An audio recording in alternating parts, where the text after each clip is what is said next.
Hello guys, welcome to my channel Omni A to Z. Like and subscribe करना ना भूलिएगा मेरे channel को। आज मैं लेके आई थी बजाज का ब्लेंडर एंड चॉपर। तो दोनों ही एक ही बार में काम हो जाता है, तो इसलिए मैं लेके आई थी। अब आप देख सकते हैं मोटे मोटे प्याज काट के रखे हुए हैं।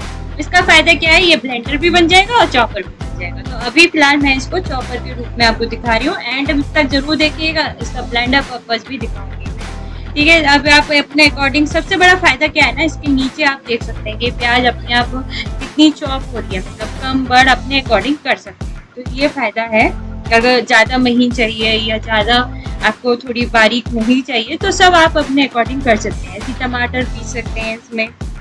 ठीक है, इससे 2 साल की वारंटी आती है और 300 वॉट डीसी मोटर पे ये काम करता है। अब आते हैं ब्लेंडर की तरफ। ठीक है, ब्लेंडर का पर्पस दिखाती हूँ मैं इसको कैसे करना है। अब जैसे मैं बना रही थी आम रस, तो आम रस बनाने के लिए मैंने इसमें ब्लेंडर का इस्तेमाल किया। तो आप देख सकते हैं अब ये ब्लेंडर बन गया। तो बस कुछ नहीं करना है, डिटैच करके ब्लेंडर बना देना और जब चाहिए तो चॉपर बना देना है। नमस्कार।